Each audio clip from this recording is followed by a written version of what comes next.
Hi everyone, and welcome to Dystopian Simulation Radio. I'm your host, Linz. And I'm your host, Chris. Happy Valentine's, Chris. It's not Valentine's when everyone's listening, but we are recording on Valentine's Day. We are. And you told me you've got a very romantic case for us today. Did I? I don't remember saying that at all. I think you did. Well, I mean, we don't know what went on behind the scenes. It could have been romantic. It could just be something that was left out of the story, but don't think it's particularly romantic. Although, I'm sure if you were in that situation, you would find a way to definitely force some romance out of it. Don't say force. Where are you going with this? Yeah, actually, that was terrible. I'll take that back. Find some romance in it. Yeah, that's a better choice of words. Or knowing these entities, they would probably force some romance out of you. Let's be honest. Oh. So how are you doing, Chris? I am great. I'm wonderful. I went go-karting yesterday. What? Have you been go-karting? Once I think, many moons ago, were you dressed it as a, like, Mario, Donkey Kong? No, it was just, just normal dress. Just your normal, what are you wearing these days? Flares. And, a crop tops, boob tubes. The fact that you know what a boob tube is really funny. The boots with the fur. Okay. Have you ever stopped to consider that maybe he's not talking about boots that have fur on them, but that they're wearing boots and also wearing fur? Oh. No, but still, I don't think I care that much either way. Boots with the... Oh, you're right. Never thought about that. Somebody out there's mind is blown. But yeah, so you've been go-karting. Who did you go-kart with? Your son's too little to go-kart. Yeah, no, I didn't put a nearly 3-year-old now in a go-kart. No. But don't they have a little section with little kids go-karts, like dodgem go-karts? No, well, I've seen those before, but not where I went last night. No, you went to some hardcore manly go-karting. Yeah, there was a lot of like, yeah. What are those things called? A mace? Is that what it is? Mace. The ball with the spikes on that, the medieval weapon. Did you have those and swords and a mace or a morning star maybe? I'm imagining that kind of thing was going on. Yeah, definitely. It was a work outing. Did you win? No, hell no, I don't. You know me and driving. I came last, but I had a damn good time. Did you actually come last? Absolutely. Chris, that's so funny. Did you fit in there? Oh, whoa. Were your knees up to your chin? I know, I mean like Jabba the Hutt, but come on, man, that's like... Jabba the Hutt. I was thinking more Sasquatch. Yes, the steering wheels adjust upwards. But that was good. And I tell you one hint for anybody out there who's going go-karting, okay? Don't. You can make it times more enjoyable. If you throw bananas. Well, that would be, but you'd get flagged for that. Damn. But what they have no idea if you're doing or not is making Star Wars noises as you're going around the racetrack. Red 5 standing by. All right. Is there anything else you want to add before we jump in today's, I want to say, evidence-heavy case? There's evidence in this case. Ooh. Yep, because remember, the last episode, you said to me, if you're looking for cases with evidence, you're in the wrong place. Yes. So I thought, I'd look for a case with a lot of evidence. Undeniable evidence, some may say. Right. Okay. Well, we'll roll with that. So I'm looking forward to that. But just before we do, so firstly, thank you to all of our listeners. And Linz, if people want to see any images associated with today's episode, where can they go? They can go to our Instagram, which is d.s.radio. Lovely. And we have to say thank you to all of our Patreons, an extra special thank you as well. So where's our Patreon at? Patreon.com/dystopian simulation radio. Thank you. And a big thank you to all of our Patreons, including Ethan Tothlin, Michael Cunliffe, A Hawk, Chris Lebowski, Beatrice, Ordained Sinister Minister, Devon Sweatshirt, if that is your real name, Graves, Riff Cult, Cropley Crab, Cash Bradas, Creepy Paper, Jamie Sook, Lindsay Keller, Michael Wright, Kelsey Carruthers, Linz Gibson, Drake Haldig, Michael M, Wesley Akers, Riaz K, Emily Medeiros, The Toxic Avenger, Pip Marchi, and Philip Hoffman. Woohoo! Thank you very much. We literally couldn't keep this going without you. And if you fancy joining our Patreon, head over there. There's lots of bonus material that you can get. I actually just put something out this week, which was a little solo podcast that I did all about my enamor for the recently passed David Lynch.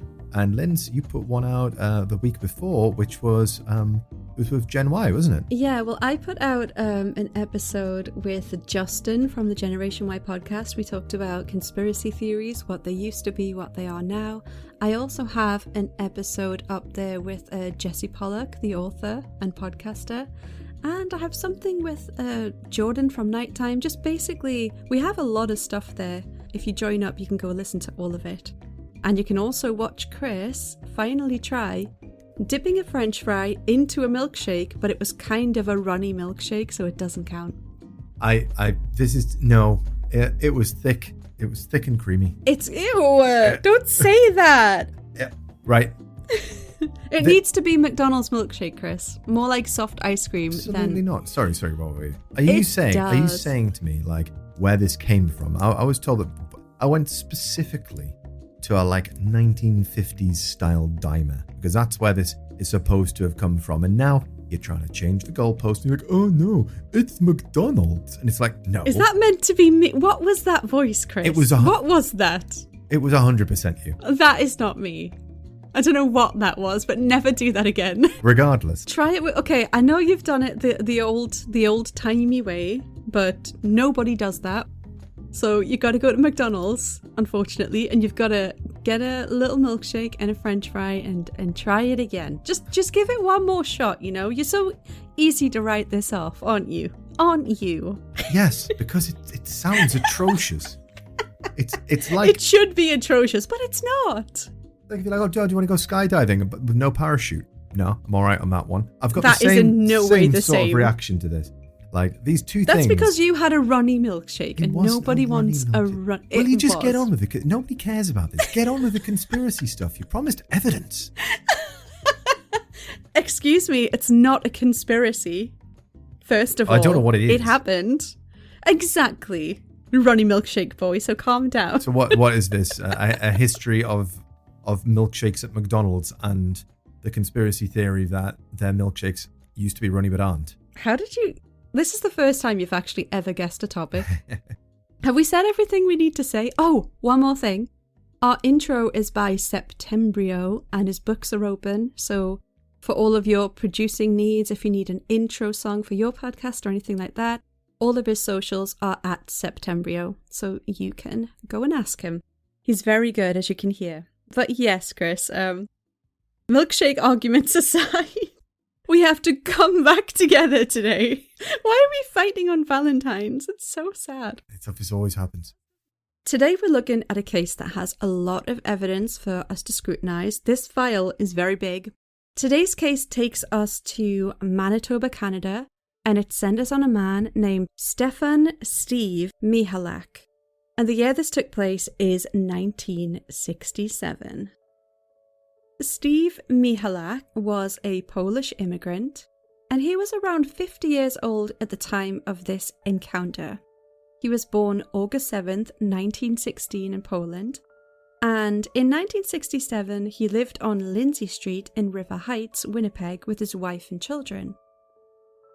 By day, he worked as an industrial mechanic for Inland Cement, but in his free time he enjoyed prospecting for gold, and he knew a lot about geology as he'd studied it a bit. Stefan came to Canada in 1949 after discharging from the United States Army occupation troops. One of his favourite spots to prospect was Falcon Lake, located in the Whiteshell Provincial Park in southeastern Manitoba, Canada, around 95-ish miles east of Winnipeg. He would spend many an hour looking for silver in quartz. Steve had actually staked a claim at Falcon Lake, which is why he went there often.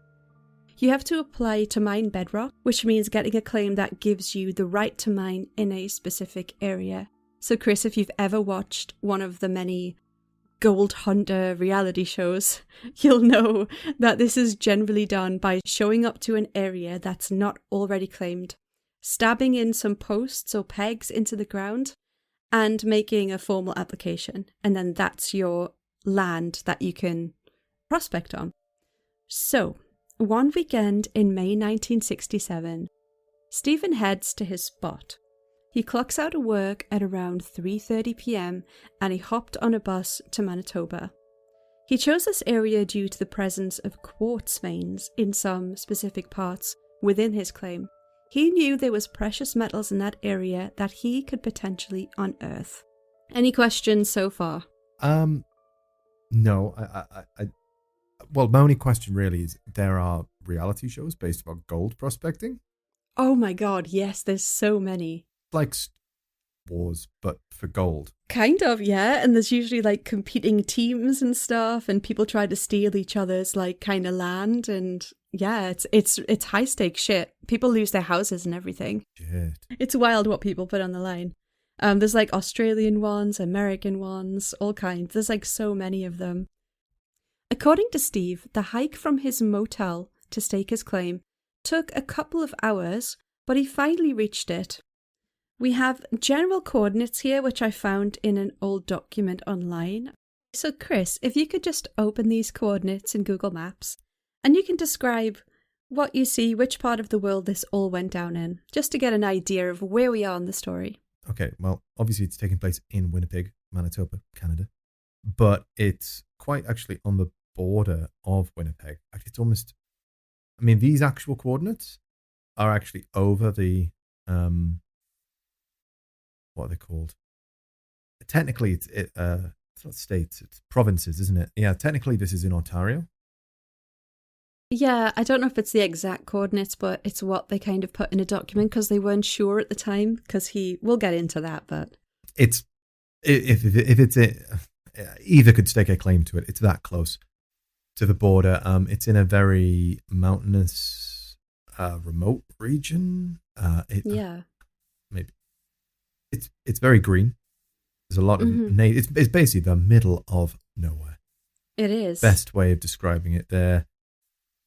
If it was only a couple of hour hike there, that's actually pretty good going for how remote this is. There's a nearby stream that is into a river that eventually opens up to which is actually halfway through it. That's the border of the United States. Mm-hmm. So it's actually pretty close to the States as well. This is it's kind of close to everything. It's close to Winnipeg, it's close to Ontario, and it's also close to Minnesota. While prospecting, Steve hears a group of geese vocalize in a startled way. They become fearful and frenzied. Steve said they, quote, made the most uncanny sound imaginable. He turned around to see what the commotion was about, and his eyes were met with two cigar-shaped crafts hovering just above the tree line, slowly descending. The crafts were glowing red, hanging in the air. Both were identical to one another, and he described them as most unnatural. Suddenly, one of them stopped before taking off and disappearing. The other remained, landing just yards away from Steve himself. It began to glow white and took on an oval shape. Steve was terrified, and he stood there unmoving for around 10 minutes. While standing and looking at the craft, notions about what it could be ran through his head, the most prominent being the idea that they were either Russian or American crafts. The idea that the crafts were UFOs didn't cross his mind at all at first. Eventually, he managed to step forward closer to the craft and called out in English to get the occupants' attention. He actually thought that the occupants were having problems, and he thought he could be of assistance. He half expected to see an emblem somewhere on the craft, something like the NASA logo, but it was absolutely smooth and there was nothing on it. He yelled, Hey, Yankee boys. You seem to be in some trouble, eh? He's Polish. He's lived in Canada for long enough. He's got to pick that bit up. When he received no response, he called out in Russian, Italian, and several other languages that he was able to speak, but he received no reply. The closer he got, the brighter it got, and the harder it was to see. He pulled down the visor on the welding goggles that he had on, and he looked into the craft through the goggles. I noticed an opening near the top of the craft and a brilliant purple light pouring out of the aperture. The light was so intense that it hurt my eyes when I looked at it. Gripped with fear and excitement, I was unable to move from the rock. I decided to wait and watch. Soon, I became aware of wafts of warm air that seemed to come out in waves from the craft, accompanied by the pungent smell of sulfur. I heard a soft murmur, like the whirl of a tiny electric motor running very fast. I also heard a hissing sound. The air had been sucked into the interior of the craft. He didn't have a camera with him, so he did the next best thing, Yes! And he took out his notebook and made a sketch of the craft. Yes! We have a copy of that sketch right here, Chris, so if you would be so kind to describe it to the listeners. Now, I do not expect you to be able to read this man's handwriting. Okay, so, yeah, this is a pretty standard sort of UFO. It's saucer-shaped. It has got a slightly recessed top to it, and it's vaguely I'm not sure. Is that octagonal? I'm not sure if he's just drawn it a bit rigidly. Whether it's got straight edges or not, it's roughly in the shape of the disc. It's got some vents on the bottom of it. Yep. And it also seems to maybe have some kind of opening on the bottom as well. There's not a whole load of detail to it, apart from the fact that if you look at it in a certain way, in what you might call the window at the top, it kind of looks like he's drawn a little face. It looks like he's drawn a little face going. Okay, right. God, it's literally 3 lines, Chris. But yeah, it's there's barely any detail on it, apart from these sort of like, it looks like a little hatch, doesn't it? Yeah. A little hatch, and then there's some kind of vent with circular holes.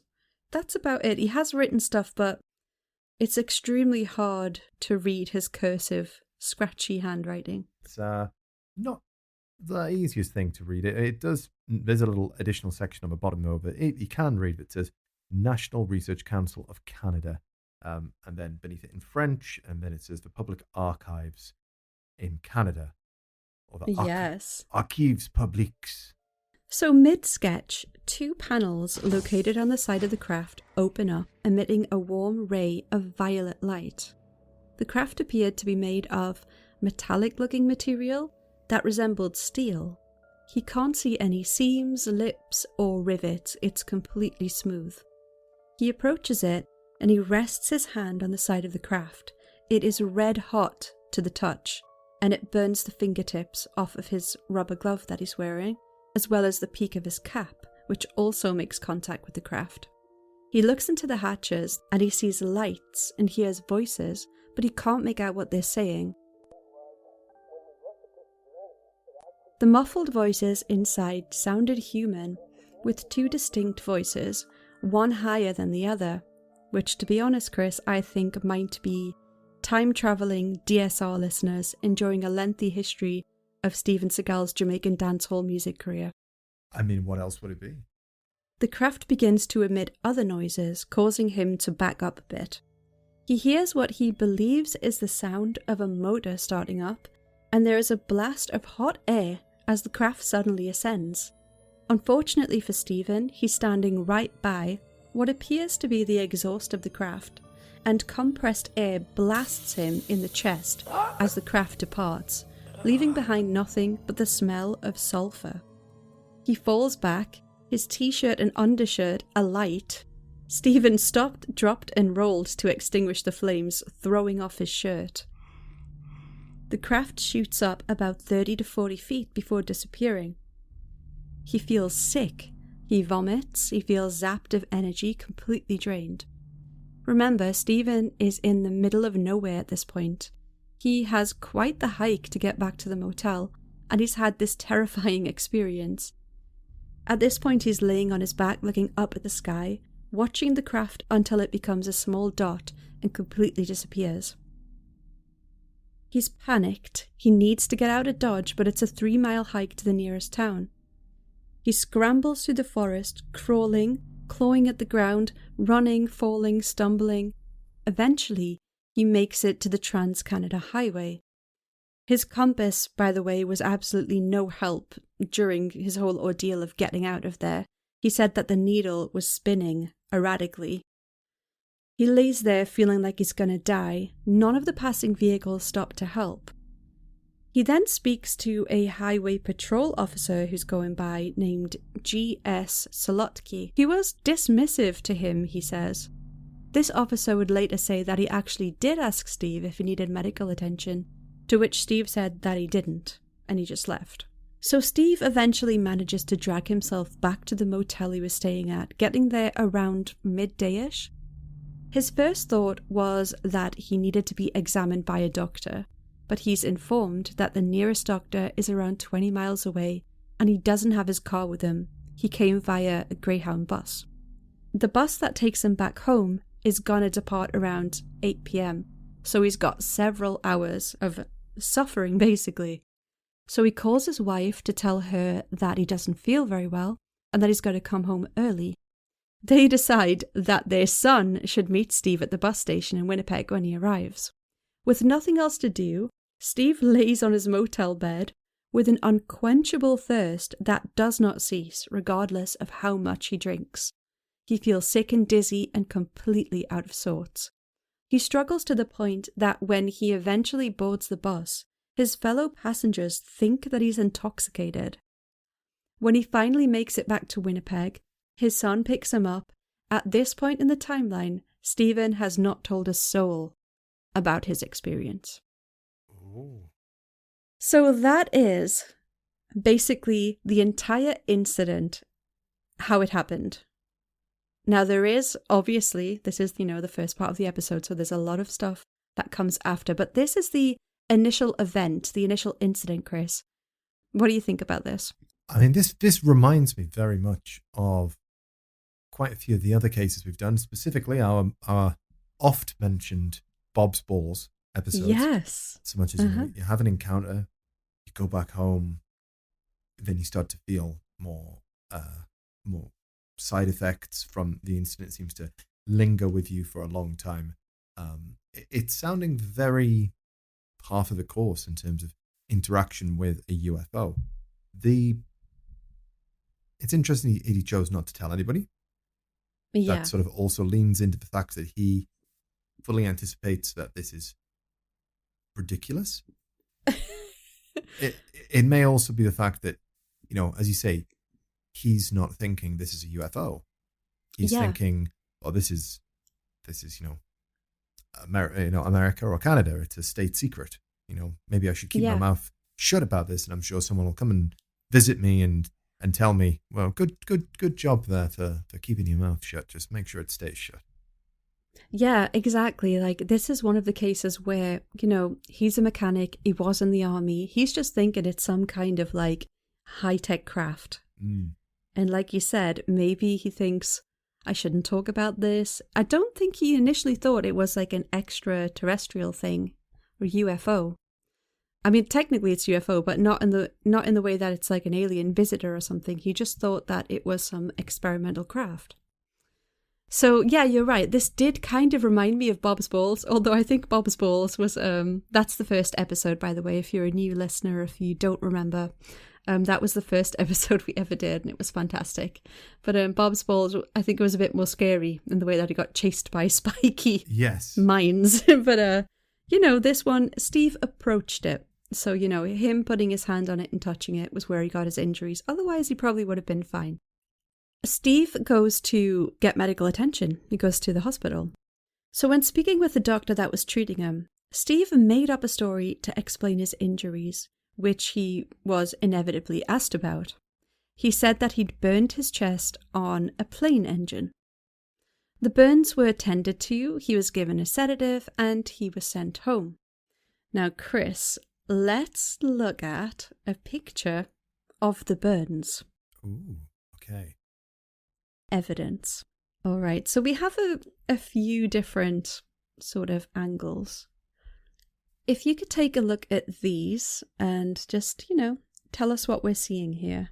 Okay, so you've sent quite a few images through to me. I won't go through them one by one. I'll sort of talk about them in general, but he appears to have some scars across his chest, or more like red blotches. I mean, they're burns, really. I'm not sure if he has one directly across his chest, leading from one nipple to another nipple, or if they're just covering up his modesty. I think they're trying to show the direction of the burns. So they're sort of like red circular. Don't know if I would call them burns myself. They're definitely like welts or something. Yeah, abrasions, definitely. Mm-hmm. His clothes, interestingly, bear the same sort of pattern that is burned onto his skin as well, as sort of a grate pattern. Although it does have to be said that this grate wasn't particularly large, because you can see the outline of a whole thing, and it seems to be about, I don't know, would you say that was maybe about the size of a book, a regular sized book? Yeah, I feel like, are you looking at the burned sort of wife beater vest? Yeah, so that does look, like you said, the size of like a pocket paperback or something. It's even got like an outline on the shirt and small dots. The one thing I would note, though, is that doesn't seem to correspond with where he was burned. Yeah. That the burn appears to be on his stomach, but the mark is on. It's pretty much on your neck, almost, of a vest. But I don't know how low he wore that wife beater, but that must have been very low. Yeah. I mean, his full boobs were out. Yeah, if he wore it like that, yeah. But in later pictures, you can see he's got this. Once the red swelling goes down, he's got a very clear, 4x4 really, but one seems to be missing right next to his belly button. Maybe he got lucky on that one. A 4x4 grid of dots. Yeah, but they're very clear. So it does appear. Actually, in that last picture that you sent, it does appear that maybe the grate was a little bit larger. So maybe he got burned on his skin, on his stomach and upper chest, but then the clothes just fell forward and stuck to it on the earlier, potentially. You could be right. So basically what I sent Chris, and these will be on the Instagram at d.s.radio, was a series of pictures. It's just basically the burns at different points in time, a burned vest, and also Steve laying in bed. I don't know if it's a hospital bed or his own bed, with his shirt open, and he just has this very symmetrical grid of circular burns. The strange thing for me is, if his vest was on fire and everything, wouldn't his chest hair be gone? You would think so. Yeah, he has like a hairy chest over his boob area, up to kind of almost up to the neck. And then his stomach is like bare. But I feel like if your whole vest was on fire, all of your hair, like it's very easy, like, if you ever used a gas cooker or something, to just burn like every small hair off your like arm or something if you get too close to it. So that would take me a very, very long time. So no, I've never. It would be like a forest fire. Way too much of a risk of me doing that. So no. Chris is too flammable. He can only use an electric hob. But yeah, I mean, I would feel like his chest hair wouldn't be there. But that, I don't know. Just a thought. But anyway, Chris, there are the burns. So when Steve got home, he relayed the story of his encounter with the UFO to his wife. And that night he really struggled to sleep because of the pain. Steve's son Stan, who was around 10 years old at the time of the incident, would later say in his own book about the case, "My father was a fucking mentalist." That's terrible. I recalled seeing him in bed. He didn't look good at all. He looked pale. When I walked into the bedroom, there was a huge stink in the room, like a real horrible aroma of sulfur and burnt motor. It was all around, and it was coming out of his pores. It was bad. So no matter how many showers Steve took, the smell just did not go away, and this lasted for weeks. Following day after the incident, Steve woke up and he felt no relief. He was still in a lot of pain, and he felt that he was in need of a more in-depth medical examination. He had completely lost his appetite, and he would go on to lose 13 pounds in several days. He was off work for around a week before returning, but in that time, reporters were coming to the house to interview Stephen about the events. This case would go on to be investigated by the Royal Canadian Mounted Police as well as the Air Force. Lucky for us, Chris, we have one of our favourite things here. An interview transcript.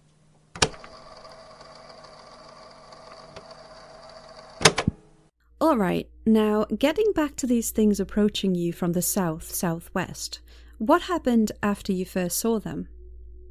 Well, I wasn't afraid. I knew this. It was a surprise. It catch you off guard for a moment, like, well, I'll be damned. Yes, amazement. Amazement, yes. I don't know for how long, but I think I never moved. I know that I didn't move. I was kneeling and I saw the thing, and the other one took off. I know that my eyes were going from one to the other, so after I took one off, I concentrated on this one. They approached you and one of them landed, eh? Yes, just one of them. And how far away would it have landed? It landed about 100, I can say 100 feet. What kind of terrain did it land on? Rock of the Precambrian Shield. Was there any nearby trees or grass or anything like that, or was it just bare rock? No, it was just bare rock. There was some little brush. It was kind of a clear spot. A little open place, yes. Naturally, there's a little on the rock, old vegetation, leaves, still wet. What about the colour? The one that remained in the air and hovered about 10 feet off the ground. What colour would it have been? That one was the same colour, red, grey, red. Then it was vanishing, it was slowly turning orange, and then a brighter orange, and then grey orange as it was going into the distance. And it turns grey and flicks one more orange and then disappears. Was it revolving when it was hovering off the ground? You can't see if it's revolving or not. You can feel probably by your inner feeling telling you that it's revolving, but you can't see it. You can't see it. And the other one that never did land, it remained for how long, hovering above the ground? That was, well, it's hard to say. Short time, anyway. Would you estimate the time? A short time, 2 or 3 minutes. That was the most. And what did it do then? It took off. In what direction? The same direction it had come from originally. Did it fly fast when it left? Very fast. Would you be able to estimate the speed? Well, I have ideas of revolutions of motors, but nothing travels so fast as this. We don't use, in our normal technology, so fast as it was going. The height and so on? Yes, the length of this thing was about 35 to 40 feet in diameter from the center edge to the left. And the height? The height, I put 3 lines making my sketch, so I filled the straight lines only. Like this one from the height was 4 feet approximately 4 feet and 2 to 3, so it was approximately 11 feet. Altogether? Altogether with a dome on top. Now, after the machine settled down, what did it look like after it was sitting? Well, when the machine sits, you can see all the contours, and it's all very clear because it's not rotating anymore, and as I make the sketch here, it looks like, what should I say, it looks like nothing. When it first settled down on the ground, it was bright red, like hot metal, and then it gradually turned... what? It gradually turned to the grey, steel grey, silverish colour. Like metal cooling off? Yes, right, metal colour. It hasn't got the breakdown of the blue colours like zinc or anonymity of any other alloy. It's more of a brass yellow, a pale brass yellow colour, which is very similar to the same as the stainless steels. It was so smooth finish that it was amazing me. I see. How long did it sit there before you approached it? Well, it was more than half an hour. It was just the last few minutes that it was there that you approached it. It was the last few minutes that I approached it and started talking to it. And it sat there altogether for what?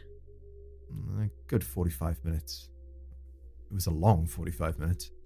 How long did it sit on the ground before the hatch opened? About 10. I can't say... about 10 minutes. Did you hear any noise from the machine as it was settling down onto the ground? Yes, it was a whirling noise, or running small motor, or like fast air, whistling, whirling sound. And then I feel a suction of air. Like an air suction? Air suction. After it was on the ground? It's after it was on the ground. And what kind of noise did it make apart from the air suction? Could you hear any motors running from the inside or anything like that? No, I didn't hear nothing besides this. And after the hatch opened? The hatch opened, I saw the light. Describe this light for me.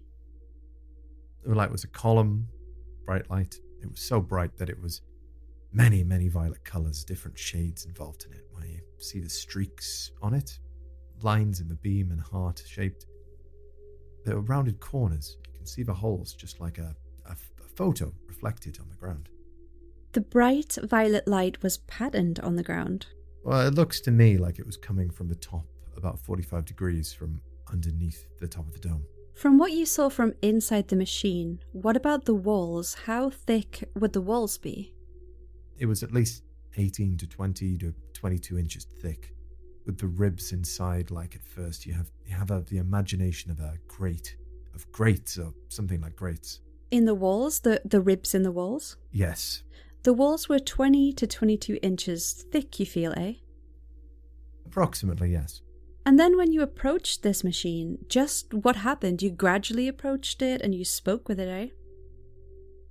When I started going, I hear a noise. There was positive human being talking in there. Men talking? Men. But a language you couldn't understand? Oh, no. First idea, which comes to you, is it was American. So I say, well, if you are Yankee boys, you come out, but don't be afraid. I say, I don't sell your secret for a lousy green buck. If you need help, just come out. Then the voice stopped. Completely. How many voices? Any idea? Well, I think it was maybe 2-3 times exchanging. Short conversation. And that was it. They never say a word after. And after you spoke with them in English, what did you speak to them in? Then I say in German and Italian. What did you say in German? German, I say sprechen die Deutsch. And in Italian? Comprende français? Non sede? Then I said... This is Polish and Ukrainian, eh? It's Polish, Ukrainian and Russian. How many different languages are you familiar with, Steve? 5, 6? I can manage. I get along. And then after you spoke in these different languages, how long would it be before the hatch began to close? I think I didn't even finish my question and the hatch closed. Did the hatch close quickly? The hatch closed quickly, and it was the only time I saw it was closed. I didn't see how it was opened. How would you describe it closing? The closing was one plate moving horizontally and the other one horizontally in the other direction, and the third one pushed out. To form the outer shell, is that right? Form like this. Yes, that's what it means. And you weren't able to see a seam? It was very well fitting door when it closed? I couldn't tell you. It was very well fitted. I didn't pay attention at the moment because... As you got near it, you could feel the heat radiating from it. Oh, yes. The moment I was stepping in, it was not only could I feel it, I could see the heat. The blossom on the colours on that metal tells me that the thing was so hot that I could feel any step I come closer, I can feel hotter and hotter. After the door closed, did you hear engines starting or anything like that?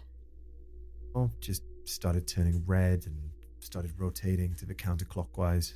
Started turning red before it started to rotate? And increased the whirling and then it blows. I didn't hear nothing anymore. The heat that you got burned with came out of the grillwork on the side, eh? Yes, it was on the side. Were you standing near this grillwork? It was about 6 to 10 feet away from the openings. maybe more from the hatch. Oh, the grill work was?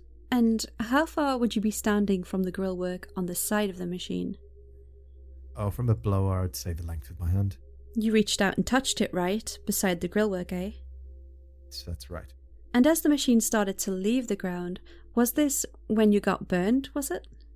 That's right, that very moment. And the blast of heat spun you around? That very moment, it got my shirt. Yes. So I ripped my shirt off. One and another one, and I turned my head and it was gone already. At a fantastic speed again. Ah, yes, it was very, very high speed. And you've seen jet aircraft flying. Would it be flying a lot faster than a jet aircraft? Oh yes, jet aircraft make about 100 times more noise than this one. And what about the speed? You can't compare. You can't compare this. It might say 3 times, maybe 4 times, maybe 5 times faster than jets. Pretty hard to say. And the colour of it as it was leaving you? The colour was gradually becoming a real red, increasing somatically and then farther. It was the thing start changing to more orange, and then the orange start vanishing, then it comes to the clouds. I think it comes close to the clouds when I see the very, very little orange flick, and that's all I could see. Was it gone into the clouds? Into the cloud layer? Yes, it disappears. I couldn't see. Shortly after, I remember I start thinking, I say if this thing is an aircraft, then it's going to fall to the pieces. It wasn't maybe 2-3 minutes that there was an aircraft passing. There was quite a bit of traffic there, above. Well, I don't know. If any of them indicate something, maybe not. I wanted to ask you about the power lines. There were power lines in the area. There are power lines about 200 to 250 feet from Highway number 1 north of the highway. And how far would you be from the power lines when you saw these things? The power lines, it was approximately 2 miles. Approximately, not quite, maybe. It was hard to say. You touched this machine with your gloved hand. It's the mate to this yellow plastic glove that you have here, right? Yes. And did it melt the plastic on the glove? Well, it didn't melt completely. It starts. It starts melting, but I know it was slippery right away, so I take off. Tell me about this thing that left the ground. Did it just lift straight off the ground, or did it tip on the edge? It tips a little bit because I know I was already half naked because I made a turn. I don't know much because I'm not a weak man either, and when I got up, that shirt was just ripped off completely, and it tips a little bit. And it climbed at a bit of an angle? A little bit on an angle. I can't see the top about 1 foot or 2. It's hard to say. Silver from the top, I say, and then no more. Did it climb at that angle for a while? It just kept the way it was standing. The way it was standing, it just went up there, but it was tip a little bit and up she goes. After you tore off your shirt, your outer shirt, you left it on the ground there. It was pretty well burned up, eh? Oh, yes. I didn't care at all for my top shirt because there was no fire on the forest. It was not dangerous. I didn't care. And your undershirt, you took it off and put it out and took it back with you? Well, I didn't intend, but after I tore it up and then I pick it up, I just tramp it and leave it. After I distinguished the fire, I was a little while cruising around, walking around. I was tearing my shirt off. I think that some pieces are going to fall on the sides. Even later, I wait and I took a look at the spot, and there was around, and I measure my steps approximate length, and that I imagine the lines are how I could see them, and then I check around for fire. You were worried about starting a bushfire? Saw a bushfire in my life, so I know what it's like. Did you see any marks on the ground where the machine had set down at all? Nothing except blown up vegetation in a type of circle about 10 feet. Is there anything else that you left at the spot there? I forgot my measuring tape. I think it's 8 foot, about 6 feet or 8 feet. 6 feet, I think. What about a saw? You told me something about a saw? The saw is not on the place, but I saw I find before on the way in the... Somebody had left the saw in the bush? Yes, somehow on the way. Yes, in the two-way saw.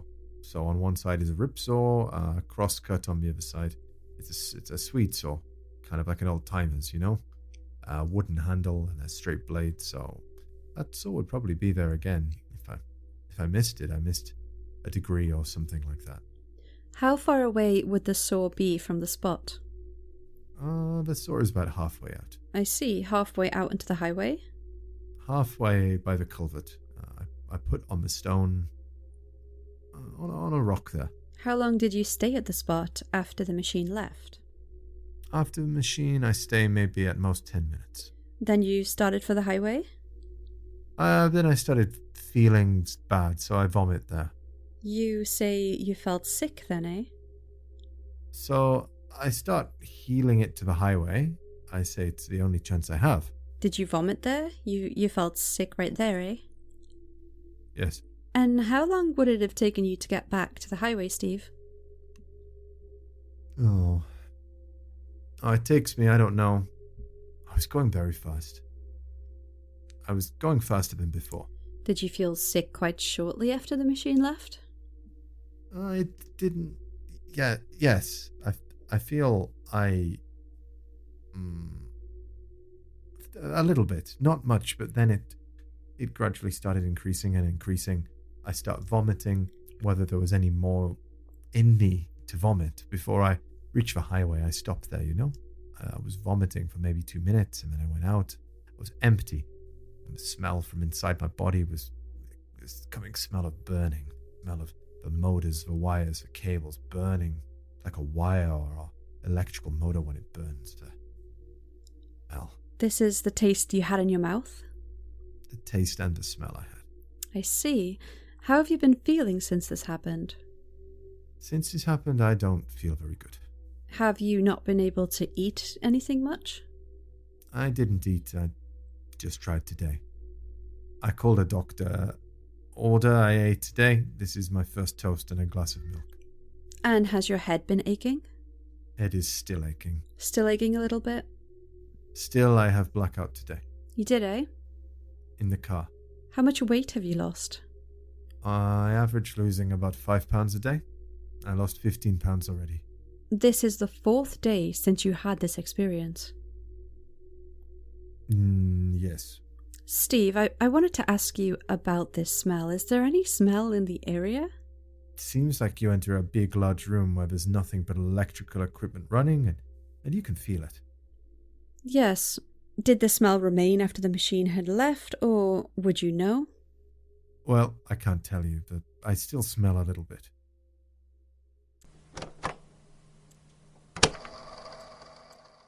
And there we have it, Chris. There we are. So obviously he's not a native English speaker, so I was doing everything verbatim there. Yes. If anybody noticed, I was talking a little bit funny on some of the pieces. Yeah, man, this is a very... it always comes back to this, and it's always come back to it for me. If you listen to the Patreon episode, you'll know, but this is very Twin Peaks. The burning smell of motor oil. So, Steve was asked about the encounter so much that he eventually published a pamphlet about his experience, and he left a stack of them on the porch for reporters to take away. Stephen continued on with his life, but 3 months later, while at work, standing on the roof of a building, that same feeling of dizziness and nausea washed over him. What was left of the burns on his chest were said to darken and harden, and newspapers even described his body as swelling. He was rushed to the hospital and discharged the next day after his symptoms went away. So here's what the medical report had to say, Chris. It is from a detailed letter that we have here. This letter was initially confidential. It stated September 19th, 1967, from R.D. Calloway, M.D., to a Captain E.P. Garden, Deputy Base Surgeon of GFB Winnipeg. So this, in a rare instance, I know like a couple of cases that we've looked into, we had like a summary of, you know, what the doctor said when it comes to these UFO cases. But here we have an actual letter that details everything. Mr. Mikulak suffered first-degree burns to the upper abdominal wall on May 21st, 1967, near Falcon Lake, Manitoba. He states it was due to a blast of hot, compressed air from a UFO landed near him in the scrub bushes. He was treated at Miscordia Hospital, and I saw him the next day. At that time, he felt weak, rather nauseated, couldn't eat, and had a band-like headache, and forehead felt moist. He appeared rather depressed, dazed, apathetic, but was rational and coherent. The undershirt that he'd been wearing showed burn holes with charred and singular blacked edges. General examination was otherwise negative. The Department of Nuclear Medicine from Winnipeg General Hospital, that's Dr. Helmuth, checked his burn, clothing, and blood for radioactivity. Apparently none was found. Over the next few days, he remained anorexic, nauseated, and lost about 13 pounds in weight. Gradually, his spirits and appetite improved, and his burn faded. A complete blood count and set raid on May 24th and 30th were normal, except for a set rate of 22 millimeters an hour, falling to 0, and lymphocytes of 16.8, rising to 21 grams. June 1st, he had developed a rash on the chest wall. At first, urticaria in nature. This settled in about 3 weeks. On September 15th, he came to my office with generalized tightness in the throat of half an hour's duration. He was given adrenaline and sent to Miscordia Hospital for observation. The urticaria, welts, had subsided by this evening, and he was sent home the next. It was not felt that he'd had anything to do with this initial burn, but he will report it if there are any further symptoms. Sincerely, Dr. R.D. Catway.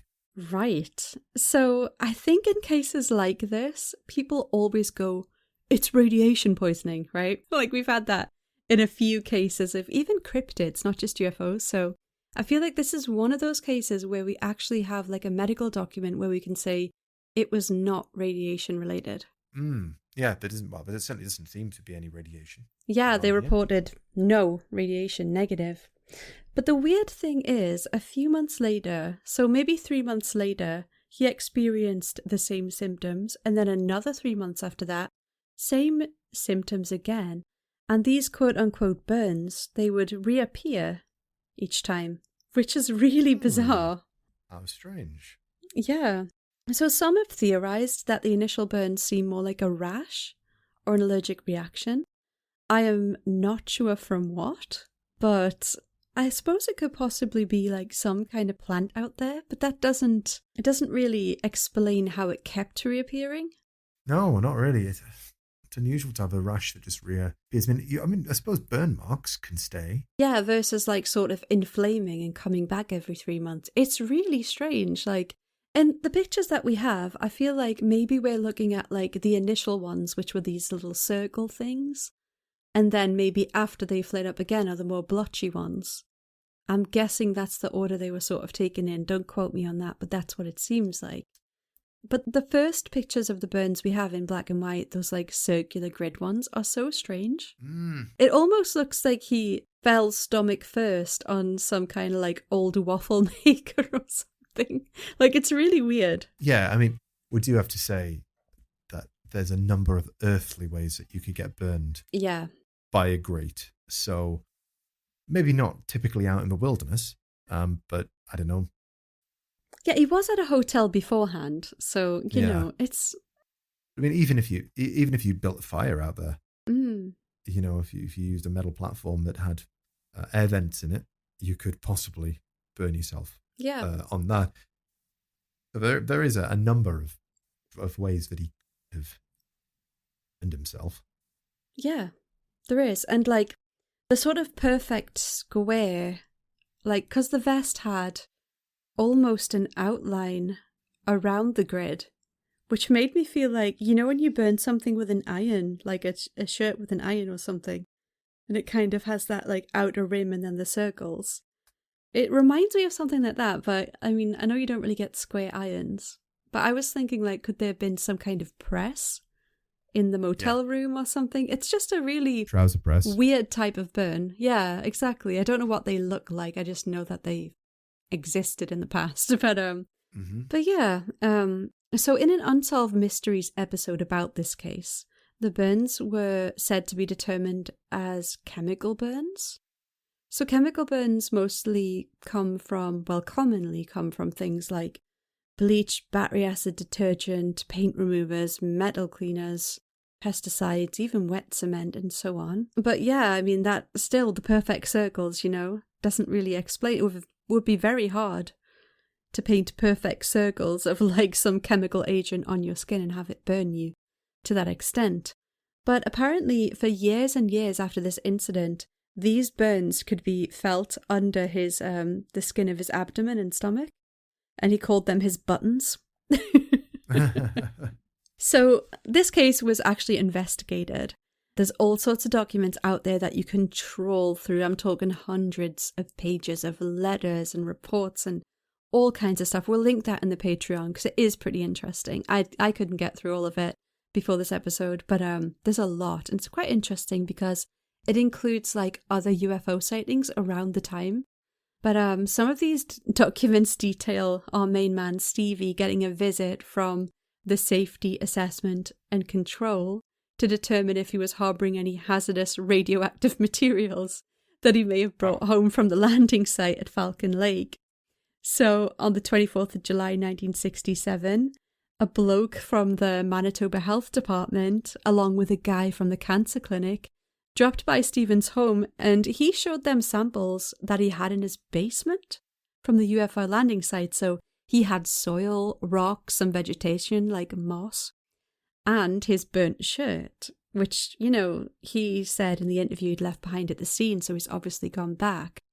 So radiation was detected on these items, and the two representatives were shocked to see Steve handling the stuff with his bare hands.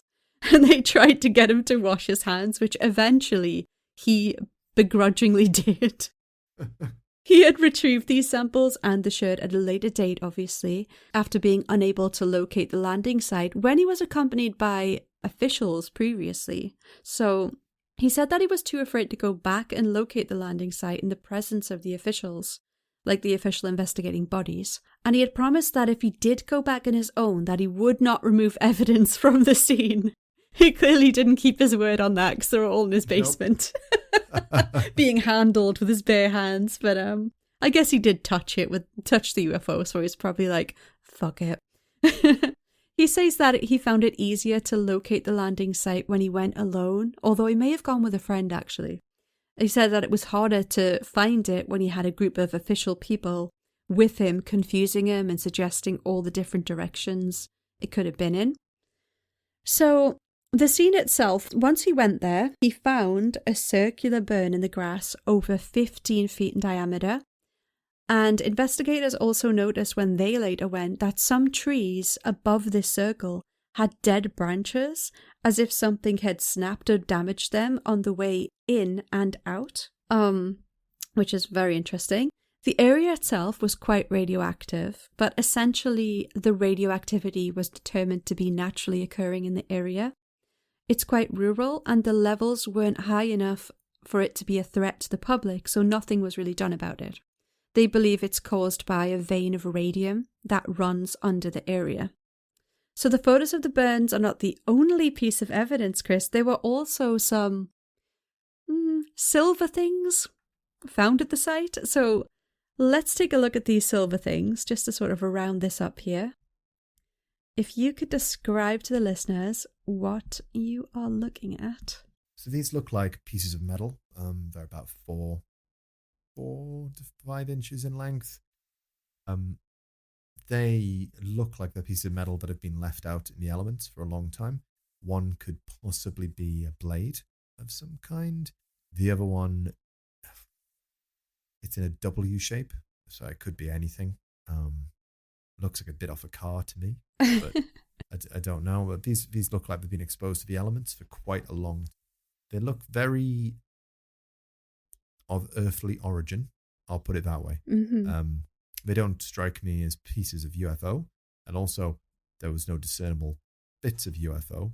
He said it was all very seamless. Yeah, and so on. Exactly. So it's quite strange that something like this would show up. But then again, he did also talk about how he'd found a saw on the way in. Mm-hmm. So this was obviously, a place that isn't frequented very often, but potentially there might be loggers in the area. It may have been used historically for various purposes. And obviously it was used for mining. How many times have you been somewhere and found like a discarded tool? Yeah, or just weird shit in the ground from years gone by, right? Yeah, or if you go magnet fishing, you'll pull a hand grenade out. Yeah, or a pistol. But yeah, like you said, it looks of this earth. It's not something you would like set your eyes on and be like, oh my God, what is that? I must know. It's a mystery. It's just like you said, a bit of metal that you found in the ground. So it was analysed, which is great news. A lot of times in these UFO cases, things do not get analysed. They just go missing conveniently. But this was analysed. So if you could just read this little conclusion out here, Chris. I would interpret specimens as a piece of thin sheet silver that have been twisted, crumpled, partially melted, and dropped into or otherwise placed in contact with nearby pure quartz. And while still hot, they have subsequently been covered with loosely adhering radioactive material, which consists of pitch blende ore, much altered to urethane, and containing associated hematite.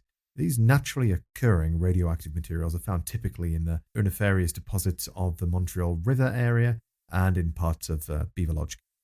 So, like you said, of this earth, maybe made by the hand of a person. Skeptics believe these metal fragments, which were found after the incident was reported in the media, were left there to sort of strengthen what they believe is a hoax. Obviously, no one can confirm or deny if that is the case. Skeptics also accused Steve of being intoxicated. Although he denied it, there were witness statements from the hotel that said he had been drinking the night before the incident. So he says, we have this little statement here of someone who was at the hotel the day before. Now, the thing with this is, we can read it just for fun, but I feel like I don't know why he would lie about having consumed alcohol the day before he went out prospecting for gold. I mean, he was on his weekend off, going to prospect for gold. He was staying at this motel. They had a bar. He probably just thought, I'll have some drinks in the bar, tomorrow I'll go prospecting, and then I'm back at work on Monday. Like, it's not a crime to have some beers at a hotel. So I don't know why that would, like, weaken the validity of his claims. No, not to mention as well, if he's drinking the day before. Yeah. I mean, as long as you're not hungover following into the next day. I mean, even if you're hungover, you're sober. Yeah, and you're not going to see a UFO because you're a bit drunk. This was like a 1 hour ordeal that he went through. And it's like, if he'd had, unless he was meant to be teetotal or something, or there was something else to it, I just don't know why that becomes a point of like discrediting his story. I mean, it is a wild story to begin with, but like, I don't know how they use that as a point. But anyway, we have this little quote here. If you want to read it, we don't have to, but it's, quite funny because he said that he did not have anything to drink. And then there's this whole sort of like snitch dialogue in this document. Redacted was located and interviewed. He stated that Mikulak was in the lounge at the time he took over and that he had served him 3 bottles of beer up until 9 p.m. At which time Mikulak left the lounge. It may be noted that this conflicts with Mikulak's given statement. Redacted went on to say that Mikulak returned at approximately 11 p.m. and had 2 more bottles of beer in the licensed dining room in the hotel. It was at this time that Mikulak had some conversation with Redacted. Mikulak asked whether many prospectors worked the area north of Falcon Beach. Redacted answered that many men try their luck. When asked about Mikulak's condition at the time, Redacted stated that he thought Mikulak was feeling the effects of alcohol. However, he did think that Mikulak was strange in that he was so sure that he'd find something in the bush. After drinking the beer, he left the hotel and wasn't seen by Redacted again. Okay. Yeah, I mean, I don't know why Steve lied about having penis the night before. But yeah, this like actually came a point of like, you know, skeptics use this against this case all the time. I am totally unsure why. Okay, so Steve died on the 28th of October 1999 at age 83 in Winnipeg, Greater Winnipeg, Manitoba, Canada. Good innings. Yeah.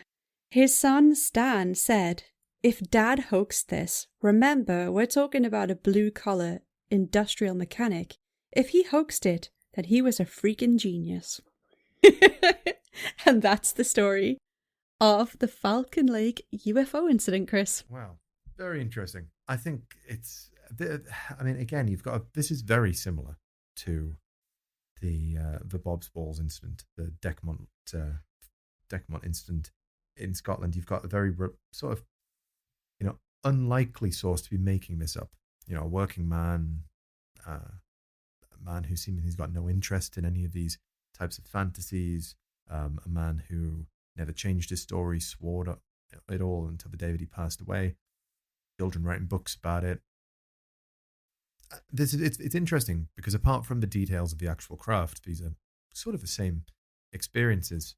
Obviously, you know, in this case, there was no passing out, no suspected TLE, anything along those lines. But, you know, broadly, they fit into the same sort of mold as each other. So it's very interesting that it follows this. And another thing is that, you know, we was talking about, you know, branches being broken in the trees. And this is something we find a lot, which tells me one of two things. Either this is a consistent thing with UFOs.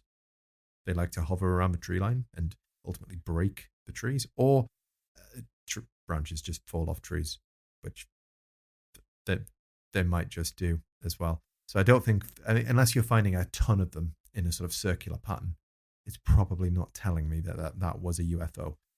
But aside from that, this has been a very interesting case, not one I'd heard of before, Linz, a Canadian case. Yeah, and apparently there's this commemorative coin of the Falcon Lake UFO incident, and it looks really friggin' cool. But yeah, it's quite a big case. I have seen the pictures of the guy with the burned chest before, you know, Stefan, right. Steve with his burned chest, but I didn't think it was a UFO related thing. I've just seen it in passing on YouTube, and I was like, huh. But yeah, I think this is one of the more known cases that we didn't know that much about. But I also feel like some people say that he was prospecting in that specific area and that he made up this story because he didn't want other people to go there, which I think is ridiculous because anyone with any common sense knows that everyone would flood there if you said there was a UFO. So that's inevitably what happened. Everyone went to his prospecting patch. There is some weird points in the story where he promises that not promises, but he says that he won't go there alone and remove evidence, and he does, you know, and that it was radioactive, but not high enough to be like a threat or to spread or leak. It does make me wonder if it was a hoax, what was his aim? Don't know what his aim would have been, and he genuinely did seem to be ill afterwards, you know? Yeah. So I don't know how much he benefited from this. This is it. I mean, you always have to look. There's one of really two things that people are going to get. Okay, it's either money or some sort of wealth from it, or it is fame. Yeah. And he didn't become wealthy off the back of this, and apart from his son later writing a book on it, it doesn't seem to have brought him any kind of wealth of fame, or certainly none that was welcomed within his life. Again, almost exactly the same as Bob's Balls. Exactly. And very similar to the Ilkley, the Ely. Is it Ely or Ilkley? Ilkley Moralian, yeah. The Ilkley Moralian, that's one I'm going for. Yeah, the Ilkley Moralian sighting. Again, somebody who had no interest in it. So you've got to think of what's in it for people. The only thing you can fall back on is some sort of like, you know, they enjoy the prank. Yeah, I mean, that's a possibility. If we came up with a UFO hoax, it would definitely benefit us because we have a podcast that it relates to. We would be pretty bad candidates for that. Yeah. Exactly. Nobody would believe us. They'd be like, these guys just wanted some more listeners. But I hope one day we do see a UFO and we get to have our own famous UFO story. But so far, I ain't seen shit, Chris. No. Not gonna lie. No. Unfortunately. Not gonna lie. Unfortunately. But yeah, I don't think these people stand to benefit that much other than being called like cooks and having reporters show up and I don't know. They had an Unsolved Mysteries episode on them. That's pretty cool. Yeah. I'd call that a benefit. I'm not sure others would. Yeah. No, it's not going to get you that much fame, is it? Nah, and a very small amount of people make money from writing books. So I don't think they earned anything from this. But yeah, that's the case of the Falcon Lake UFO incident. If any listeners live anywhere in the vicinity of that location and have anything to add, please do DM us at d.s.radio, our Instagram. Yeah, but I hope you enjoyed this story today, Chris, and listeners. I certainly did. It was actually very, very interesting. I said I'd never heard of this before. Yeah, and we had evidence to look at. Although, let's be honest, that evidence didn't really hold up any UFO stories. But it's nice to have a lot of detail in a case for once, so we can go, I don't think so. Exactly. So, yeah, it's evidence in a loose sense of the word, this, but it's more tangible than a lot of the things that we have. But I want to believe. Always, I'm struggling. Always want to believe. Yeah, exactly. I mean, there's so much, I've probably I know I've left out so much. So in the Patreon, I will link everything, all 300 documents, and you can go through them yourself and come to your own conclusion and maybe challenge us with some more evidence that you find in this case file that we have out there. It's basically photocopies of everything from that case. So it's very interesting if you have a spare 5 years to go through it all. But yeah, that's it for today, Chris. Yeah. Okay, awesome. Well, thank you so much to that, Linz, and happy Valentine's Day once again. Aww. And we'll be back next time when I'm going to be regaling you with one of my silly stories. I mean, perfectly valid theories about... Full of evidence. Chock full of evidence. But until next time, just remember, be careful when you're prospecting, because you never know. You never know. Don't drink that moonshine. Yeah, I think that's the note we can end on. Moonshine, don't drink it. Stay away. Makes you go blind. Actually opened your third eye, apparently. Ew. Ew. Okay, bye.